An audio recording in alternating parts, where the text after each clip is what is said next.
Morning મિત્રો, હવે આપણે જોઈએ કે આગળ આપણે જે સંધિ 37મો અને 38મો પ્રશ્ન જોઈ રહ્યા હતા અને એમાં આપણે સ્વર સંધિ તેના નિયમો જોયા હતા। હવે મિત્રો વિસર્ગ સંધિ, હવે વિસર્ગ સંધિમાં જે નિયમો લાગુ પડતા હોય એ આપણે જોઈએ છીએ મિત્રો। તો જુઓ તમે કે બોર્ડ ઉપર મેં લખી દીધું છે, આ તો એને રહેશે કે વિભાગની પ્રશ્ન ક્રમાંક 37 અને 38। તો મિત્રો હવે આપણે વિસર્ગ સંધિ જોઈ રહ્યા છીએ। હવે વિસર્ગ સંધિ આગળ સ્વર સંધિ જોઈ, હવે આ બંનેના મિશ્રણમાં આપણે વ્યંજન સંધિ જે ત્રીજો પ્રકાર લખ્યો છે એ આવી જ જાય છે મિત્રો, માટે એના એ પ્રકાર જોવાની જરૂર નથી, આ ઉદાહરણો દ્વારા આપણને એ પણ આવડી જશે। તો જો મિત્રો વિસર્ગ સંધિ, તો એમાં આપણે શું લખ્યું તો એની વ્યાખ્યા જોઈ લો બરાબર કે પહેલા શબ્દના અંતે વિસર્ગ આવેલો હોય। હવે વિસર્ગ સંધિ છે એટલે દરેકમાં કોઈ પણ નિયમમાં આપણે જોઈશું તો પહેલા શબ્દના અંતે વિસર્ગ હશે જ।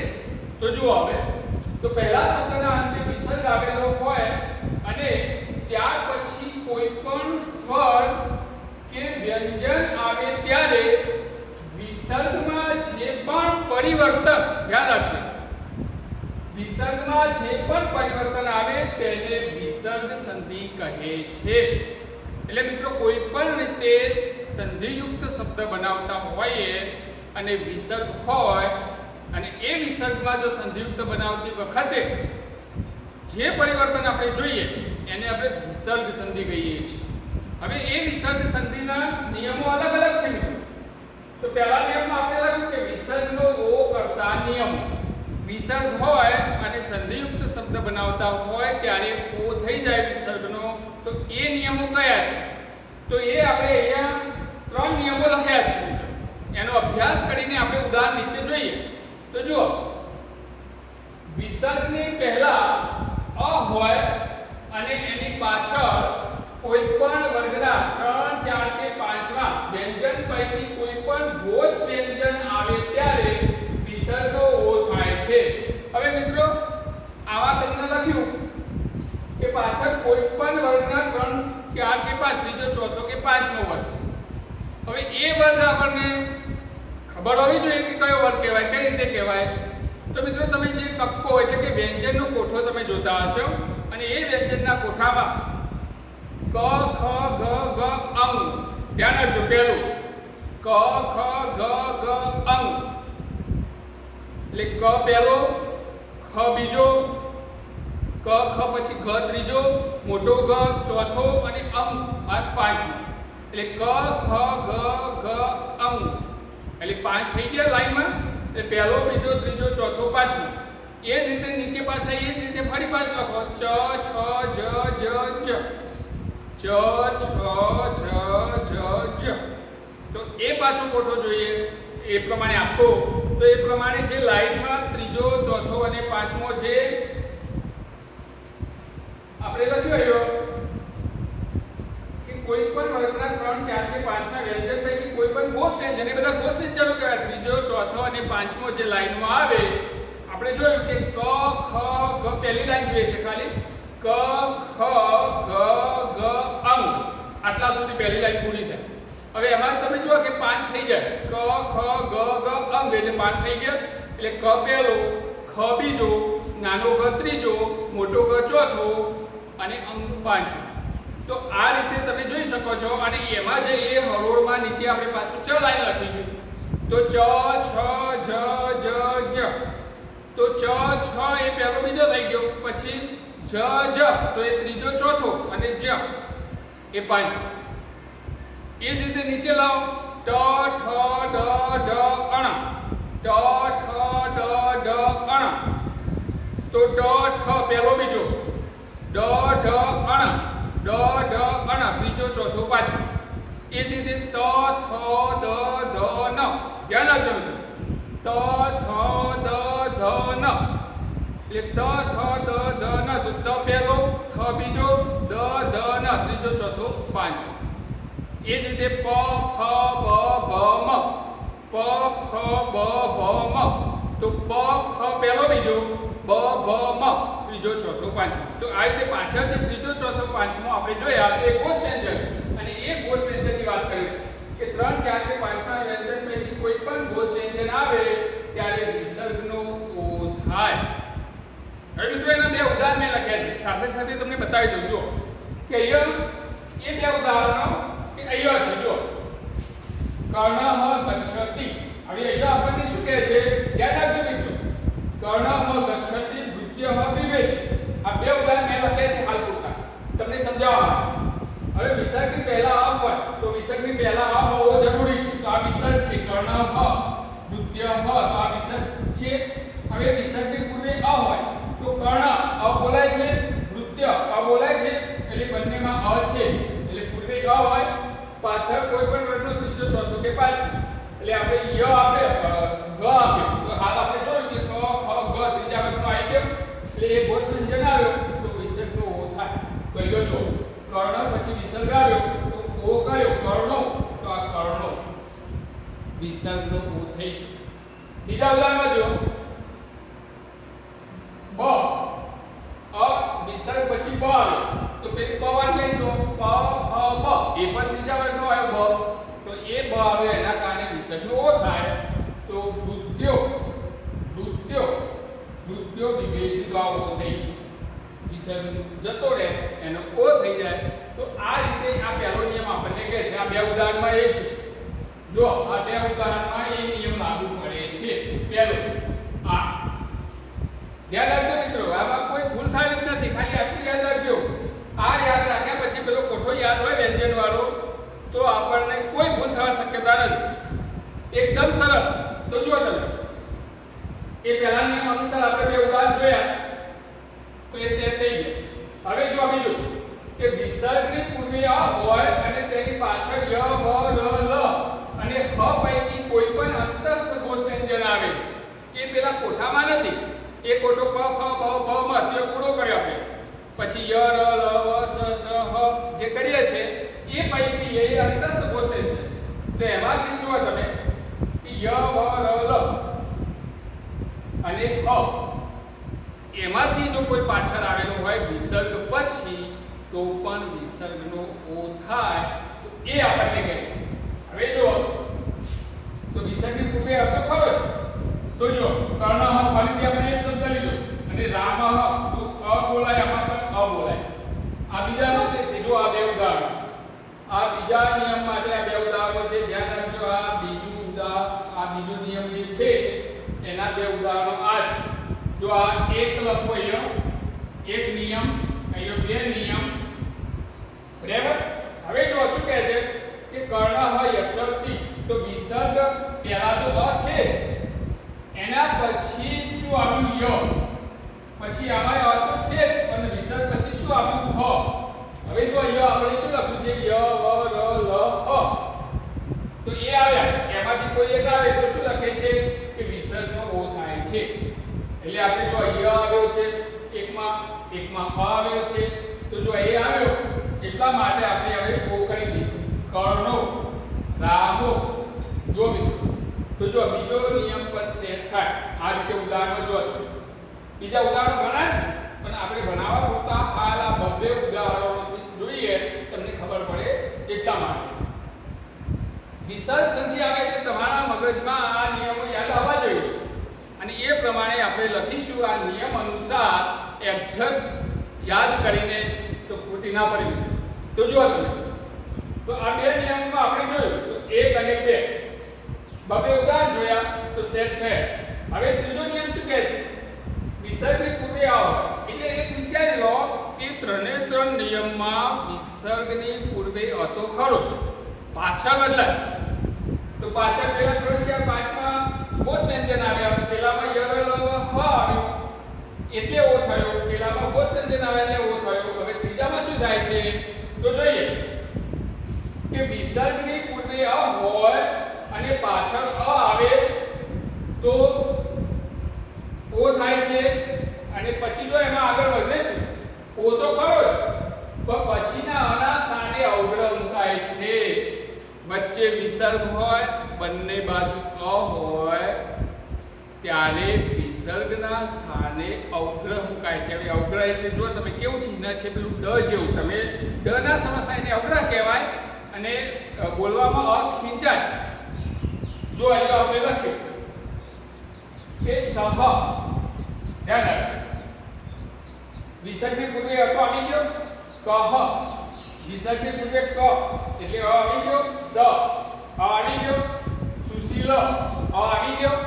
હવે જો ત્રણમાં પૂર્વે તો અ છે જ, આપણે અત્યાર સુધી જે જોઈએ એમાં પૂર્વે અ તો છે જ બધામાં, પાછળ જ બદલાય છે.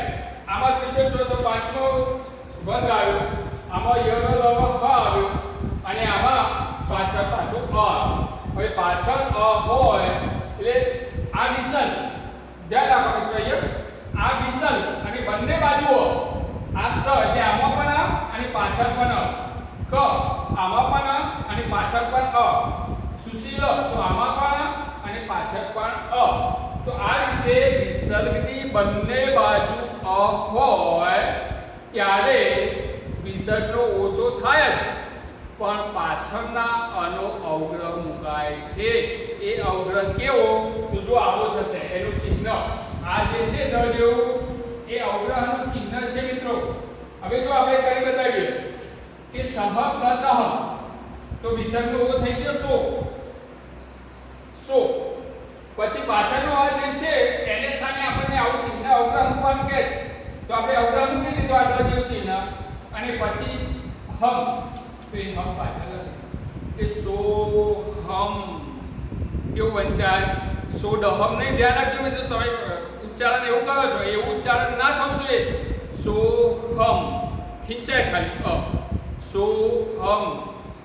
આ જો કહ પ્લસ અપી, તો બંને બાજુ અ વચ્ચે વિસર્ગ, તો ઓ તો થઈ ગયો વિસર્ગનો ઓ અને પછી અવગ્રહ આની જગ્યાએ તો અવગ્રહ મૂકી દીધો અને પછી પી, તો કો પી.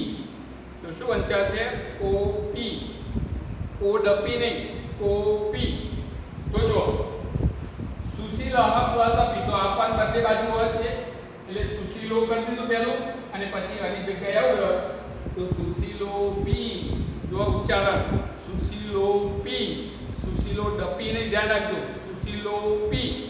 તો મિત્રો જો આ રીતે વિસર્ગનો ઓ કરતા નિયમો, તો એના ઉદાહરણો જે આપણે જોયા, તો આ રીતે શેર થાય અને એક્ઝેક્ટ થશે. તમે જ્યારે વિસર્ગવાળી સંધિ પૂછાઈ હોય ત્યારે તમે આવા નિયમો યાદ કરજો કે ચલો પહેલા આ ધ્યાનમાં આવી જાય અને જો આ પ્રકારની સંધિ વિસર્ગની હોય તો આપણે એક્ઝેક્ટ કરીશું. હવે એના પછી બીજો નિયમ જુઓ તમે આ બાજુ, વિસર્ગનો લોપ કરતા નિયમ. વિસર્ગ જ નીકળી જાય, વચ્ચે વિસર્ગ રહે જ નહીં, સીધો લોપ થઈ જાય, ખાલી એના નિયમો છે. આવું હોય તો આવું કરવાનું છે, બાકી આના સિવાય તો લોપ જ કરવાનો થાય. જુઓ તમે વિસર્ગનો લોપ કરતા નિયમ, આમાં શું લખ્યું આપણે કે વિસર્ગનો ઓ કરતા નિયમ, એટલે આપણે જોઈએ કે આ બધામાં વિસર્ગનો ઓ થઈ ગયો, વિસર્ગનો ઓ થઈ ગયો. હવે આમાં શું થાય છે આ નિયમોમાં કે વિસર્ગ જ નીકળી જાય છે, લોપ થાય એટલે અદૃશ્ય થઈ જાય, એટલે વિસર્ગ જ કાઢી નાખ્યા. સંધિયુક્ત શબ્દ જ્યારે બને ત્યારે એમાંથી વિસર્ગ દૂર થઈ જાય એટલે આપણે કહીએ કે વિસર્ગનો લોપ થયો. તો જુઓ મિત્રો, વિસર્ગની પૂર્વે આ હોય, ધ્યાન રાખજો, આ બધામાં શું હતું? વિસર્ગની પૂર્વે અ. આમાં શું થયું? વિસર્ગની પૂર્વે આ હોય અને તેની પાછળ 3, 4 કે 5 વર્ગના પૈકી કોઈ પણ ઘોષ વ્યંજન આવે તો વિસર્ગનો લોપ થાય. આ નિયમમાં સામાન્ય ડિફરન્સ જોઈ લો ખાલી, વિસર્ગની પહેલા અ હોય, આમાં એ. હવે આની જગ્યાએ ખાલી શું બદલાયું કે વિસર્ગની પહેલા આ હોય અને જો આ 3, 4 કે 5 માંથી કોઈ પાછળ વ્યંજન આવ્યો એ વર્ગનો, આપણે જે હમણાં કોઠાની સમજ લીધી એ પ્રમાણે ફરીથી હું છેલ્લે તમને કોઠો સમજાવું તો વિસર્ગનો લોપ થશે. અહીંયા અ હતો એટલે અ હોય એટલે ઓ થયો, પણ આ હોય તો નહીં થાય, આનો ઓ નહીં થાય, આનો તો વિસર્ગ દૂર થઈ જશે. તમે જુઓ, વિસર્ગની પૂર્વે આ હોય અને તેની પાછળ 3, 4 કે 5 વર્ગના પૈકી કોઈ પણ ઘોષ વ્યંજન આવે તો વિસર્ગનો લોપ થાય છે. તો મિત્રો એ નિયમ આવ્યો.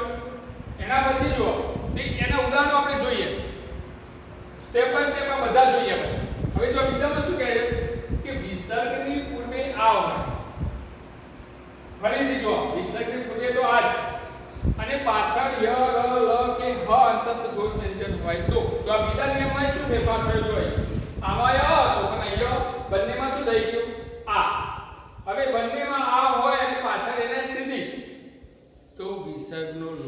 છે મિત્રો. ધ્યાન રાખજો, જોઈએ જ છીએ આપણે ઉદાહરણ. તો બીજામાં પણ તમે જુઓ કે પહેલાની જેમ જ સેટ થયું, એ જ પ્રમાણે આપણે જોયું. હવે ત્રીજો જુઓ, વિસર્ગની પૂર્વે અ કે આ હોય. આમાં બંને લીધા, એકલો આ નહીં. વિસર્ગની પૂર્વે અ કે આ હોય અને પાછળ અ સિવાયનો કોઈ પણ સ્વર હોય.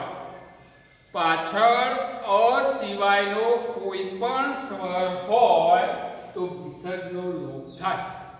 આમાં ખાલી અ લીધો પણ એમાં સ્વર અ સિવાયનો પાછળ આવવો જોઈએ. સ્વર જ વ્યંજન નહીં આ રીતે. આ બધા વ્યંજન છે, ગ બી આ વ્યંજન છે, એવા વ્યંજન નહીં. અ કે આ પછી અ કે આ સિવાયનો કોઈ પણ સ્વર આવેલો હોય તો ત્યાં પણ વિસર્ગનો લોપ થશે મિત્રો. તો જો આ ત્રીજા નિયમમાં એક અહીંયા ચોથામાં શું કહે છે કે સહ કે ઈશા પછી જો કોઈ પણ વ્યંજન અથવા અ સિવાયનો કોઈ પણ સ્વર આવે તો વિસર્ગનો લોપ થાય. સહ અને ઈશ એવા છે કે બંનેની પાછળ કોઈ પણ વ્યંજન હોય તો પણ અને અ સિવાયનો કોઈ પણ સ્વર હોય. એ તો આ નિયમ તો એમાં આવી ગયો, આ નિયમ તો એમાં આવી ગયો કે આ હોય અને અ સિવાયનો કોઈ સ્વર હોય તો એ નિયમ આમાં પણ આવી ગયો, પણ આમાં એક વધારે ઉમેર્યું. સહ અને ઈશ માટે કોઈ પણ વ્યંજન પણ આવ્યો મિત્રો, જો તો આ નિયમ પણ ધ્યાન રાખજો. હવે આ 1 2 3 4 પ્રકારે આપણે લખ્યા. હવે એના ઉદાહરણ કેવા છે તો એ જોઈએ. તો તમે બોર્ડ સામે જોઈ લો મિત્રો. હું બીજા બોર્ડમાં જે એના ઉદાહરણ લખેલા છે એ સીધા તમને બતાવું છું. તો જુઓ,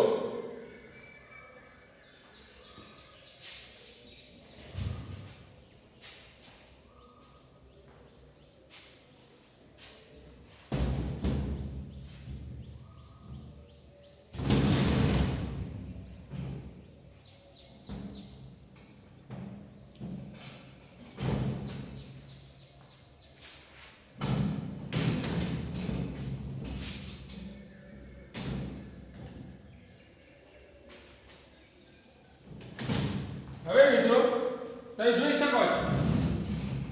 જો અહીંયા પણ જુઓ અને અહીંયા પણ જુઓ. આપણે બંને બાજુ જોઈએ, તમને બંને સેટ થશે. તો જો આપણે કઈ રીતના શું નિયમોમાં શું લખ્યું છે એ જોવાનું છે. તો અહીંયા ઊંચું થોડું રાખું એટલે આપણે સેટ થાય અને એ પ્રમાણે આ નિયમો જોઈએ. હવે પહેલો નિયમ આપણે જે લખ્યો હતો એ જુઓ તમે કે પહેલો નિયમ શું લખ્યો છે. તો પહેલો નિયમ જુઓ તો શું કહે છે કે વિસર્ગની પૂર્વે આ હોય અને તેની પાછળ ત્રીજો ચોથો પાંચમા વર્ગનો કોઈ પણ ઘોષ વ્યંજન. તો અહીંયા જુઓ, આ બે ઉદાહરણ પહેલા જુઓ. પહેલા બે ઉદાહરણ પહેલા અભ્યાસ કરો તમે કે એમાં તમને એવું જડે છે. તો જુઓ મિત્રો, આપણે પહેલું શું લખ્યું છે કે વિસર્ગની પૂર્વે આ હોય. હવે આ વિસર્ગ કન્યા તો કન્યા તો વિસર્ગની પૂર્વે આ આવી ગયું. આ ગતા તો આ ગતા વિસર્ગની પૂર્વે આ આવી ગયું. ચલો એ તો મળી ગયું આપણને. હવે પાછળ ગાયંતી જનાહા તો ગા અને જ આપણે હમણાં જોયું કે ગા જે છે ક ખ ગ ત્રીજો ક્રમ આવી ગયો. પછી જ તો ચ છ જ એ પણ ત્રીજો ક્રમ આવી ગયો. હવે ત્રીજો ક્રમ આવ્યો એટલે ત્રીજા ક્રમ પ્રમાણે આપણે જોઈએ કે આ લખ્યું છે કે 3 4 કે 5 વર્ગનો કોઈ પણ. તો ત્રીજા વર્ગનો વ્યંજન ઘોષ વ્યંજન આપણે પાછળ જોયો. તો શું કહે છે વિસર્ગનો લોપ. વ્યંજન આવે તો વિસર્ગનો લોપ થાય. તો જુઓ તમે મિત્રો, કન્યા ગાયંતી સીધું લખી દીધું આપણે. કન્યા ગાયંતી વિસર્ગ જતો. એને બીજું કશું જ નહીં કરવાનું, વિસર્ગ જ કાઢી નાખવાનો છે. એકદમ સરળ. આ નિયમ યાદ રાખો, એકદમ સરળ. વિસર્ગનો લોપ સીધો જ.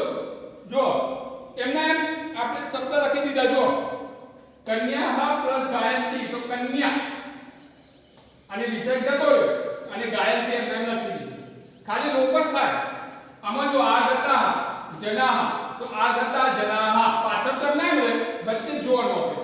તો આ ગતા જનાહ તો જો પહેલા પ્રમાણે આપણે બે ઉદાહરણ જોયા તો ચોક્કસ થઈ ગયા. તો જુઓ આ બે ચોક્કસ. હવે તમે જુઓ આગળ બીજો નિયમ શું કહે છે કે વિસર્ગની પૂર્વે આ હોય અને પાછળ ય હ. તો આ તો છે જ, અહીંયા આપણે જોયું તો અહીંયા આ તો છે જ, જો આમાં આ છે જ અને પછી ય ર લ વ તો ય આવે પાછળ જો અને વ. હવે ય અને વ આવ્યો તો પણ શું થશે? વિસર્ગનો લોપ થશે. વિસર્ગની પૂર્વે આ અને પાછળ ય ર લ વ હ કોઈ પણ હોય તો વિસર્ગનો લોપ થશે. તો મિત્રો તમે જુઓ તો આમાં ય અને વ આવ્યો તો ય પણ જો તમે શું કર્યું? નૃપા યચ્છન્તિ તો નૃપા વિસર્ગ કાઢી નાખ્યો, સીધો જ અદ્રશ્ય થઈ ગયો. આમાં પણ જો તંતુ વાયા તો તંતુ વાયા લખી દીધું સીધું જ તંતુ વાયા વયંતિ. મિત્રો આ સંધિ યુક્ત શબ્દો બને છે આ રીતે. આ સંધિ છૂટી પાડેલી છે અને વિસર્ગ વાળામાં આ રીતે બંને શબ્દો જુદા લખાશે અને છતાંય વિસર્ગમાં આપણે પરિવર્તન કર્યું અને એના લીધે એ સંધિ યુક્ત શબ્દ બનશે. ધ્યાન રાખજો. હવે જો તો આ બંનેમાં જોયું આપણે કે તંતુ વાયા વયંતિ તો વિસર્ગ કાઢી નાખ્યો, નૃપામાં કાઢી નાખ્યો એટલે વિસર્ગનો લોપ થઈ ગયો અને આ બે રેડી થઈ ગયું. આ પ્રમાણે બીજાના પ્રમાણે એ બે થઈ ગયા. હવે ત્રીજામાં જુઓ તો શું કહે કે વિસર્ગની પૂર્વે અ કે આ હોય અને પાછળ અ સિવાયનો કોઈ પણ સ્વર આવે તો વિસર્ગનો લોપ થાય. વિસર્ગની પૂર્વે અ કે આ, વિસર્ગની પૂર્વે અ કે આ હોય અને પાછળ અ સિવાયનો કોઈ પણ સ્વર હોય. મિત્રો વિસર્ગની પૂર્વે આ નહીં અ કે આ બંનેમાંથી કોઈ પણ હોય તો જુઓ વિસર્ગની પૂર્વે અ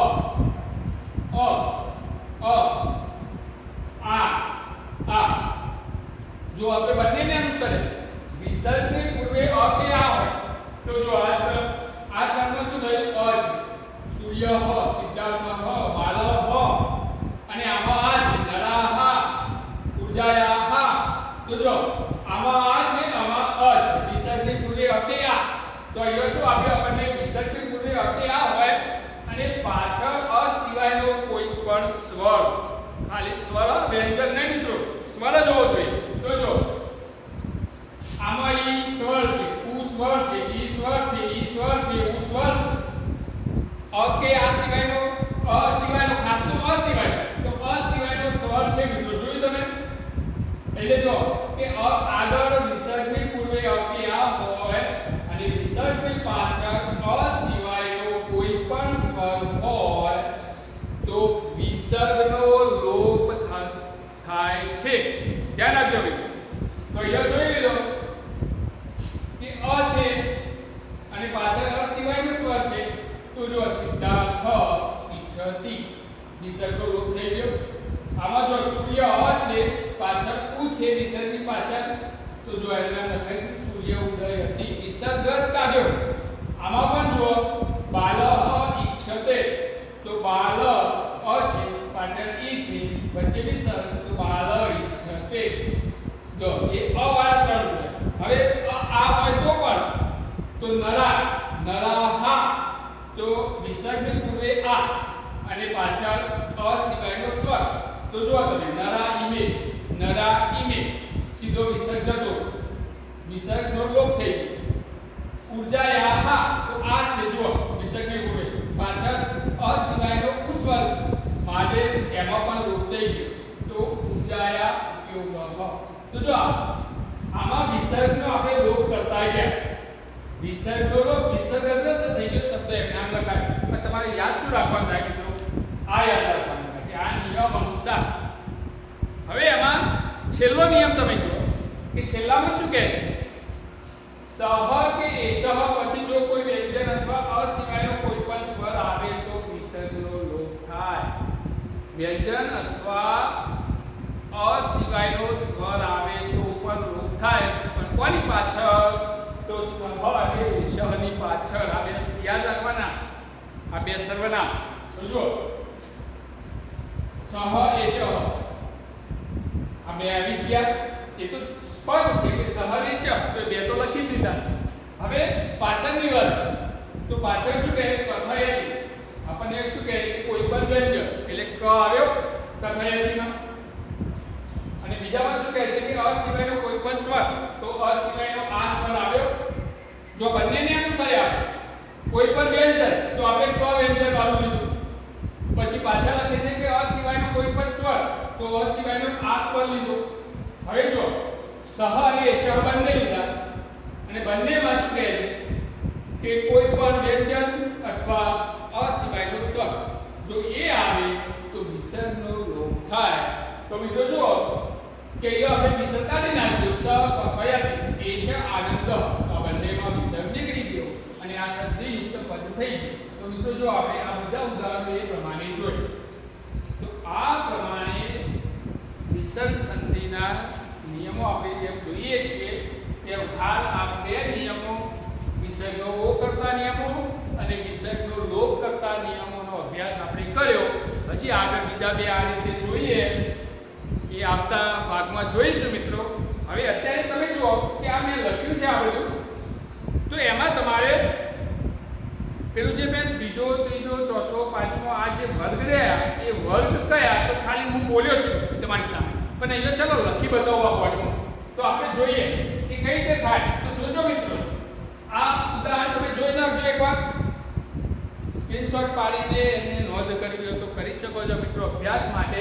તો તમે જુઓ હું આ કાઢી નાખું છું અને પછી આપણે પેલા વ્યંજનનો અભ્યાસ કરીએ.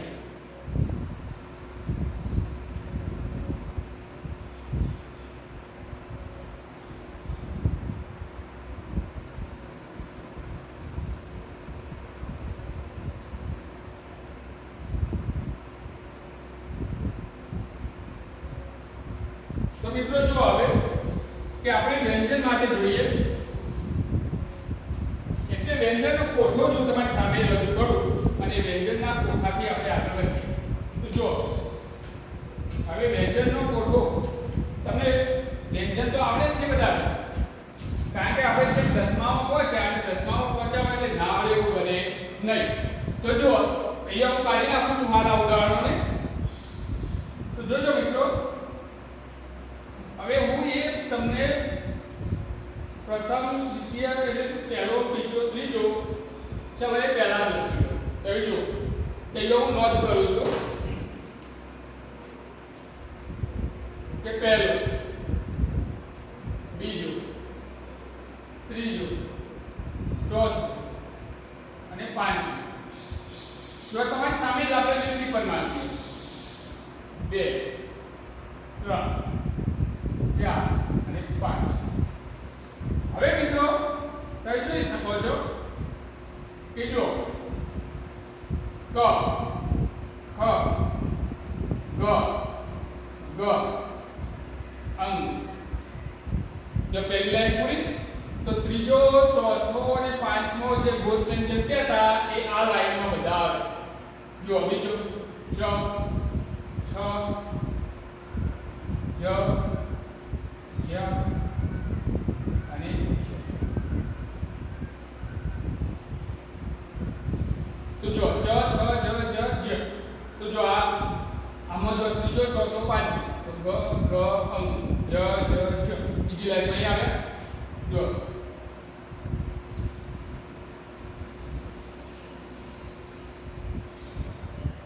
ત, થ, ડ, ઢ, અણ. તો જો આમાં કયા આવ્યા ડ, ઢ, અણ. ત્રીજો, ચોથો, પાંચમો ઘોષ વ્યંજન. પછી જુઓ ત, થ, દ, ધ, ન. તો જો ત, થ, દ, ધ, ન. તો કયા આવ્યા દ, ધ, ન. એ ત્રીજો, ચોથો, પાંચમો. છેલ્લો લખો પ, ફ, બ, ભ, મ. તો મિત્રો જો આ રીતે આ આવ્યા.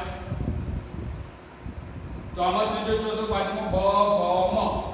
તો આ રીતે જે આ વ્યંજનનો કોઠો થાય એ પ્રમાણે આપણે જે આ નિયમો લખ્યા હતા અને આમાં જે 3, 4, 5 વર્ગના પૈકી ઘોષ વ્યંજન એવું જે લખીએ તો તમને એમ થાય કે એ કયા, તો એ આ રીતે તમે આ ચોક્કસ કરો.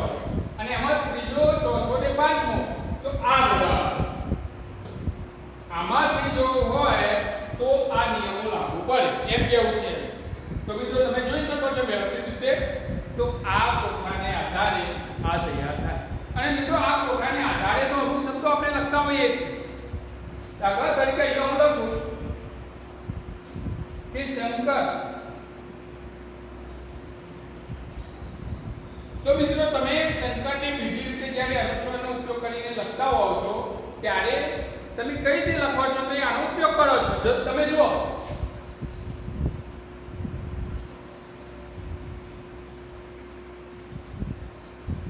અનુસ્વારની પાછળ ક અને ક વાળી લાઈનમાં અનુસ્વારનું શું થાય તો અંગ. અંગ. ક વાળી લાઈનમાં અનુસ્વારનું શું થાય તો અંગ. તો આ શંકર. તમને ખબર નહીં હોય કે આ અંગ ચિહ્ન કેમ મૂક્યું. એ આને આ લાઈનને લઈને મૂક્યું. ક છે પાછળ અનુસ્વારની પાછળનો અક્ષર જોવાનો થાય. અનુસ્વારની પાછળ ક છે અને ક વાળી લાઈનમાં છેલ્લે જે આવે એ કહેવાય અનુસ્વારનો જે આપણે બીજી રીતે લખીએ એનું ચિહ્ન અંગ. હવે જુઓ તમે ચ વાળી લાઈન. તો દાખલા તરીકે કંચન. તો આ રીતે લખીશું કંચન. કેમ? આ તમારે પહેલા રેખાંકિત પદ સુધારીને ફરીથી લખવા માટે કહે છે પેરેગ્રાફ. શુદ્ધ કરવા માટે કહેતા આવે છે. અને એમાં આવા પ્રકારના શબ્દોવાળો પેરેગ્રાફ હોય અને એમાં તમારે અનુસ્વારનો ઉપયોગ કરીને આ રીતે ફરીથી લખવાનો હોય છે. તો એમાં આ કામ આવે મિત્રો. એ આમાંથી જ કામ આવશે. જુઓ તમે. તો જુઓ તમે જુઓ કે કંચન. તો પાછળ ચ છે અનુસ્વારની પાછળ. એટલે ચ છે ને ચ વાળી લાઈનમાં જ જેવું જે ચિહ્ન છે જ. તો કંચન એને મૂકી દીધું આપણે આ ચિહ્ન. તો જો આ રીતે લખાયું. પછી આ જો કંટક. કંટક. તો આને આપણે અનુસ્વાર દૂર કરીને ફરીથી લખવું છે. તો કઈ રીતે લખીશું કંટક. અણ. તો ટ વાળી લાઈનમાં અણ છે એટલે પાછળ ટ છે એટલે ટ હોય એટલે અણ થાય અનુસ્વાર. કંટક. ઠંડક. આ રીતે. પછી ત વાળી લાઈનમાં કોઈ પણ શબ્દ લો. ગુજરાતીમાં લો, સંસ્કૃતમાં લો. હવે જો તમે દાખલા કે ગુજરાતીમાં લીધું કે કંતાન.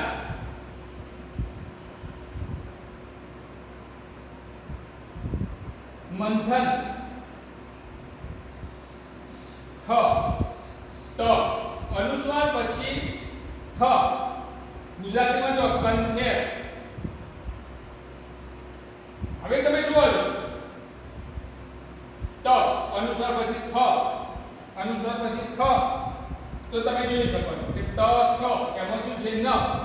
તો કંતાન કેવી રીતે લખો છો કંતાન. ગુજરાતી ન બોલો છો ઉચ્ચારણમાં. કંઠેર. આવ. મંથન. જો ન. આ લાઈને લીધે ન થશે. એ જ રીતે પ ફ બ ભ મ. તો જો વિલંબ. વિલંબ. તો અનુસ્વાર પાછળ બ છે તો આ બ. તો જો મ આવ્યો એમાં વિલંબ. વિલંબ. બ. બમાં મ આવે એટલે અનુસ્વારનો મ કરી દીધો વિલંબ. ગંગા. ગંગા. તો ગંગા આવું લખીએ છીએ. ગંગાનું આવું લખીએ છીએ. કેમ?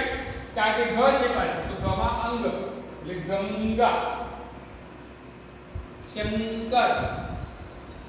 આ બધા શબ્દો મિત્રો આ રીતે. જો ગુજરાતીમાં પ કંપાસ. કંપાસ. તો તમે મિત્રો વિચારતા નહીં હોય કે મ કેમ અહીંયા બોલાયો, અહીંયા ન કેમ બોલાયો, કંઠેરમાં ન બોલાયો, આમાં મ બોલાયો. તો એનું પાછળનું કારણ આ છે મિત્રો. આ લાઈનને લીધે જ આ લાઈનો જોવાની છેલ્લે જે મળે એ બોલાય. કંપાસ. કંપાસ. મ. પ પાછળ પ છે પને લીધે મ. કંપાસ. તો આવા બધા વચ્ચે આવતા અનુસ્વાર અનુસ્વારનો ઉપયોગ તમે કેવી રીતે કરી શકો, તો એમાં પણ આ વ્યંજનો કામ આવે. આ રીતે લખ્યા હોય એટલે સિસ્ટમ ખબર પડે. તો મિત્રો આ રીતે આટલું આપણે આજે જે જોયું તે વિસર્ગ સંધિના નિયમો. તો જો હું આને અત્યારે બાજુમાં કરી દઉં, વિસર્ગ સંધિના નિયમો તો એ આપણે અત્યારે જોયા. હવે એમાં હજી બીજા બે બાકી રહી જાય, એ આપણે આવતા સમય જોઈએ. ત્યાં સુધી તમે આનો અભ્યાસ કરતા રહેજો. આ હું કાઢતો નથી એટલે છેલ્લે તમારે જોવા થશે અને એ પ્રમાણે થશે. ખાલી આપણે આના જે હતા ઉદાહરણ એ પેલા બોર્ડ પર લખ્યા એટલે એ હાલ જતા રહેશે. બાકી જે પેલો કોઠો છે એટલે વ્યંજનનો સમજ્યા એના આધારે આ સમજવાનું થશે. 3, 4 કે 5 વ્યંજન, ઘોષ વ્યંજન. તો આ પ્રમાણે આપણે વિસર્ગ સંધિ હજી આગળ જોવાની થોડી બાકી છે, એ જોઈશું. એટલે સંધિ એ 37મો અને 38મો પ્રશ્ન જે છે એ ત્યાં પૂરો કરીશું અને પછી લઈશું છેલ્લે સમાસ. અને સમાસ લીધા પછી આપણે ભાગ બીના તમામ પ્રશ્નો જે રીતે પરીક્ષામાં પૂછાય છે એ રીતે અહીંયા મૂકીશું અને એના તમારે જવાબો આપવાના થશે અને પછી હું એ જવાબો ચોક્કસ કરીશ તમારી સામે. તો મિત્રો ત્યાં સુધી આવતા સમય મળીએ. ત્યાં સુધી તમે આનો અભ્યાસ કરતા રહેજો. તો બાય મિત્રો.